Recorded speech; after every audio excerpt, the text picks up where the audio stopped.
Buen día, yo soy Lely Gallardo, médico residente en neumología del Complejo Hospitalario Dr. Arnulfo Arias Madrid, y el día de hoy vamos a hablar sobre el rol del neumólogo en el síndrome de vena cava superior. Vamos a mostrar las diapositivas. Y bien, para empezar, los temas a tratar pues se van a enfatizar en el abordaje diagnóstico, tanto clínico, imagenológico y pruebas diagnósticas no invasivas y mínimamente invasivas. A modo de introducción, pues el síndrome de vena cava superior es causado por una obstrucción u oclusión severa de la vena cava superior que conlleva a una alta mortalidad y que de ellas el 70% de los casos son por malignidad.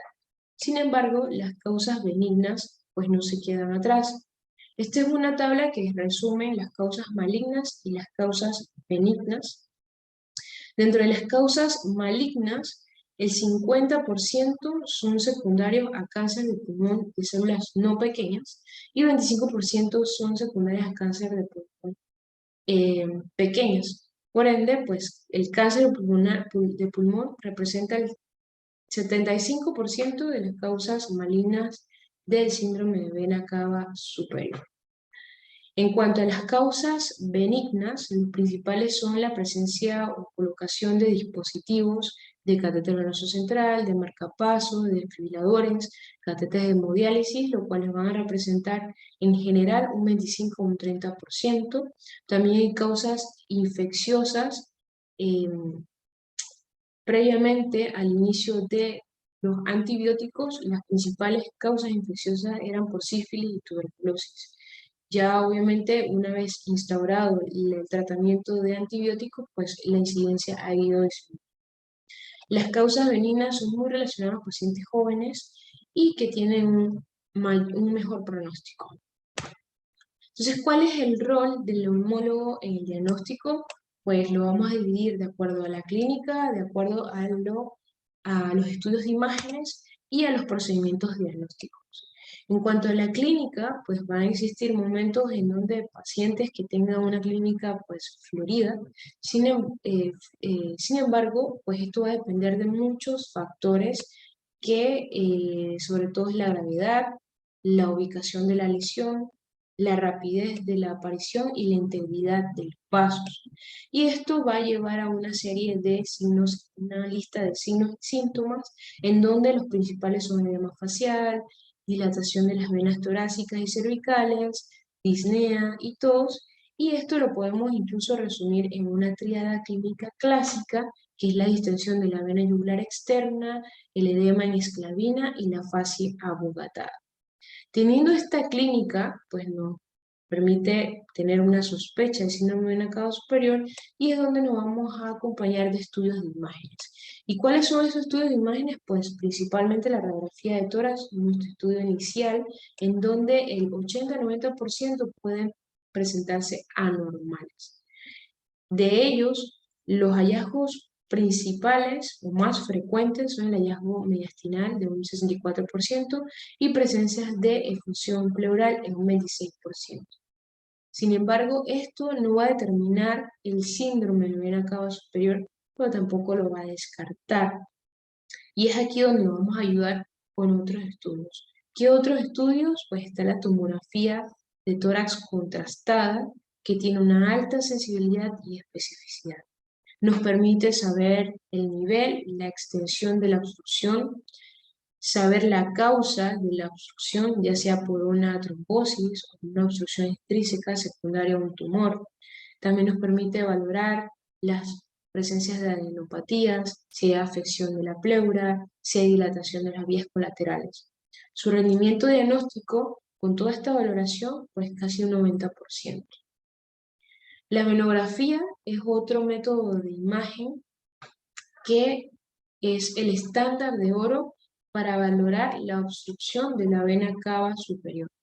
Nos permite definir la severidad y también permite en su momento, al realizarse, nos permite realizar medidas intervencionistas para poder resolver la obstrucción. Sin embargo, no me permite saber cuál es la causa de esta obstrucción. Entonces es aquí donde nos vamos a ayudar con estudios de tomografía y también de resonancia magnética. La ecografía para nosotros es bastante útil en distintas patologías. En el síndrome de vena cava superior, pues está un poco limitada a la visualización de la misma, sin embargo nos permite la detección de presencia de trombosis, ya sea en la vena subclavia, las venas axilares, y si hay presencia de unos dispositivos que se relacionen al síndrome de vena cava superior. También nos permite, es una herramienta que permite identificar el sitio de acceso de la venografía y también es una guía diagnóstica en pacientes que consideremos que se beneficia de una biopsia percutánea. Otro estudio es la resonancia magnética, que si bien es cierto, tiene limitación en cuanto a la evaluación del propio parénquima. Sin embargo, es un método alternativo, sobre todo en los pacientes que son alérgicos al contraste, y que también es un estudio que nos permite valorar el nivel, la extensión de la obstrucción y también valorar el compromiso de estructuras adyacentes como estructuras nerviosas y estructuras óseas. Ahora bien, teniendo en cuenta la parte clínica y la parte imagenológica, pues que nos va a permitir a saber qué procedimientos diagnósticos le puedo ofrecer a mi paciente de acuerdo a los hallazgos previos. Entonces lo vamos a dividir en procedimientos diagnósticos no invasivos, que es la citología de esputo, citología líquido pleural, los procedimientos mínimamente invasivos, que es la broncoskopía, la biopsia percutánea guiada por ultrasonido o por tomografía, y el EBUS, que si bien es cierto, es una herramienta que en los últimos años nos ha permitido pues, realizar diagnóstico y estadiaje en el cáncer. Y los procedimientos invasivos, que es la mediastinoscopía BATS o toracotomía. Sin embargo, nosotros nos enfatizaremos en la parte de procedimientos diagnósticos no invasivos y procedimientos mínimamente invasivos. Entre los procedimientos no invasivos, con la citología de esputo, si bien es cierto, es una herramienta útil, sobre todo en aquellos pacientes que presenten una tumoración, una lesión central. Su rendimiento diagnóstico aumenta mucho más que el periférico en de un 71% a un 49%. Entonces, pues es importante la localización de la lesión. Y también es una de las alternativas, sobre todo cuando el paciente no es candidato o tiene mayor riesgo que beneficio o mayor complicaciones en estudios mínimamente invasivos, o que simplemente el paciente pues rechaza estos procedimientos mínimamente invasivos y prefiere prefiere optar por la citología de esputo. Es una herramienta pues que tiene ventajas, es económica, es sencilla, también tiene desventajas en donde pues no proporciona la información en cuanto a localización y extensión.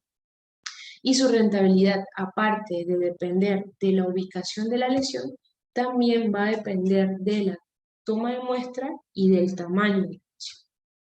Entonces, esto es una comparación de diferentes estudios en donde valoraban la sensibilidad y especificidad de este procedimiento diagnóstico y pues corrobora los porcentajes de sensibilidad y de especificidad.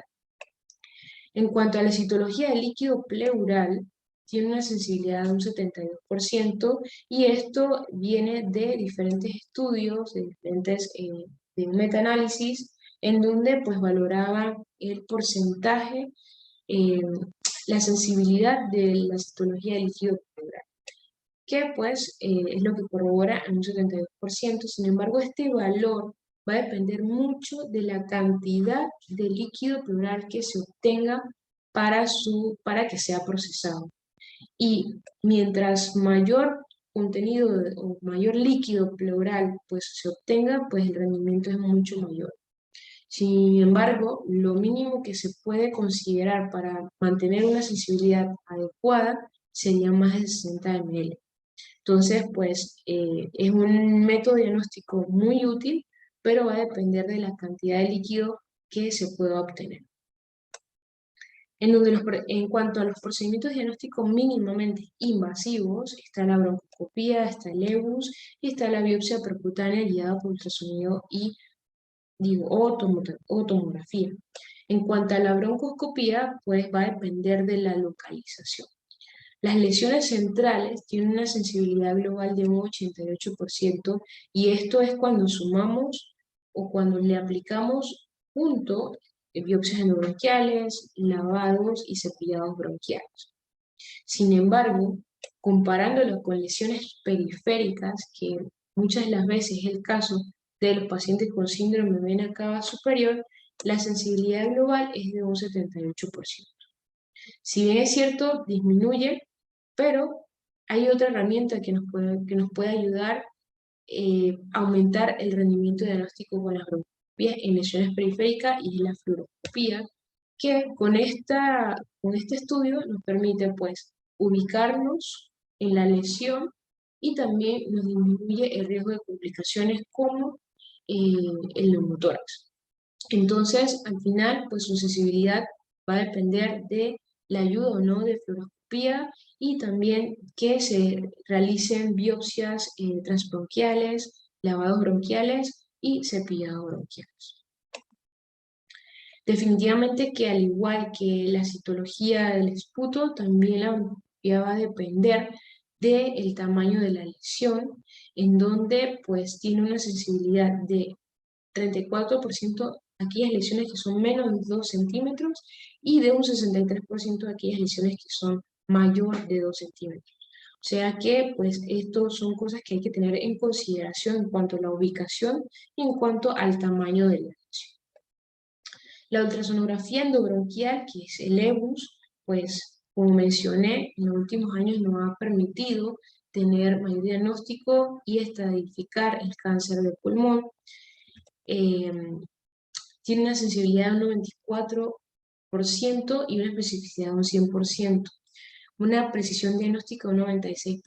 Ahora bien, sin embargo, este estudio tiene ciertas limitaciones, porque no todas en las estaciones ganglionares se puede realizar.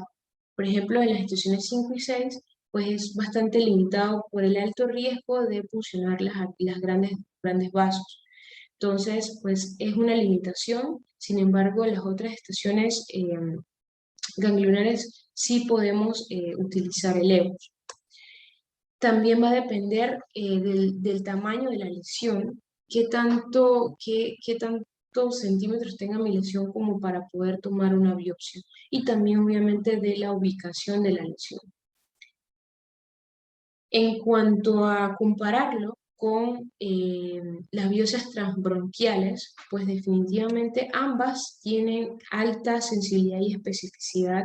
Sin embargo, comparándolo con la precisión, con el EBUS, la precisión diagnóstica es mucho mayor, de un 97 a un 98%.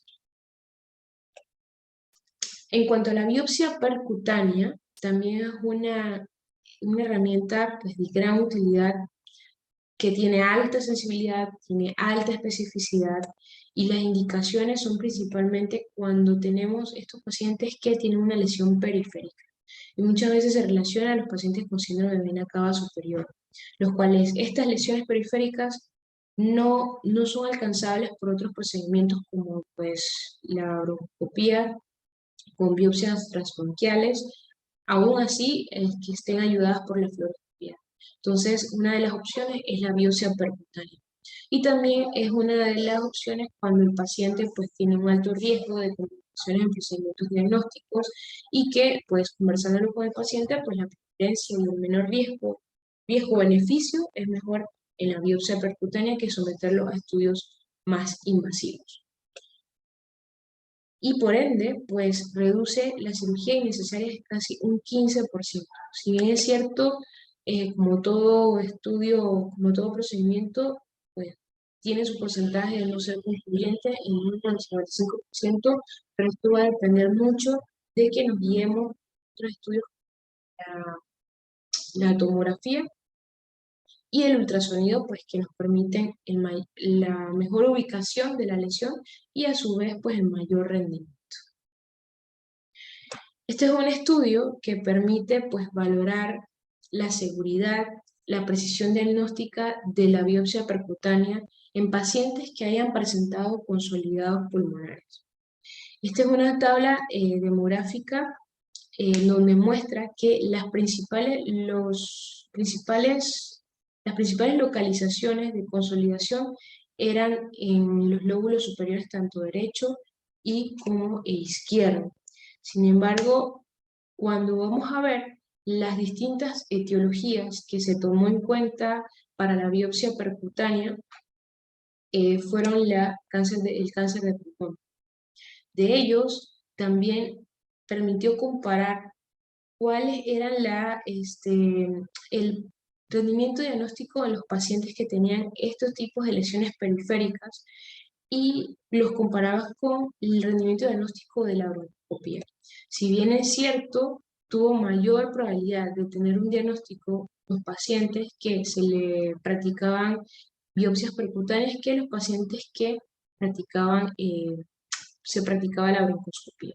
Entonces, si bien es cierto, pues hay que valorar mucho la localización de la lesión y el riesgo-beneficio que es someter al paciente a procedimientos diagnósticos invasivos o mínimamente invasivos. Y saber, pues, que estas son herramientas que nos permiten hacer el diagnóstico en todos estos pacientes que tengan mayor riesgo de complicaciones al someterlo a un procedimiento, pues, mínimamente invasivo incluso.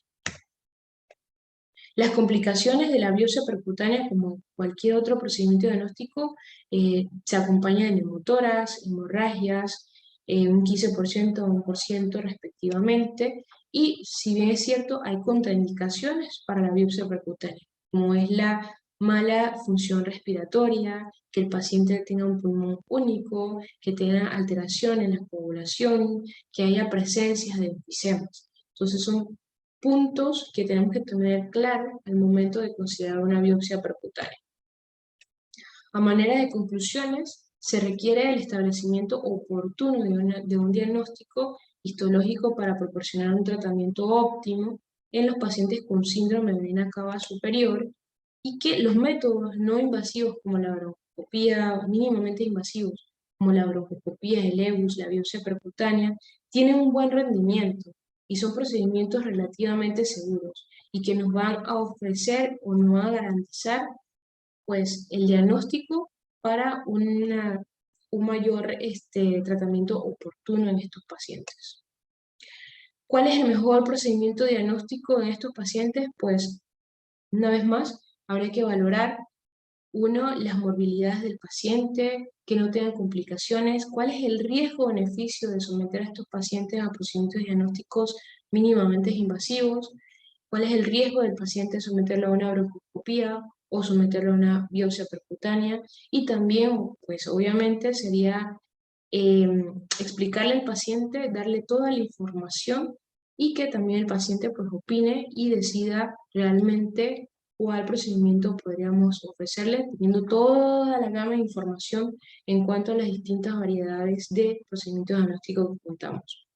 Así que muchas gracias, esto era lo que traía en cuanto al rol de neumología en el síndrome de vena cava superior y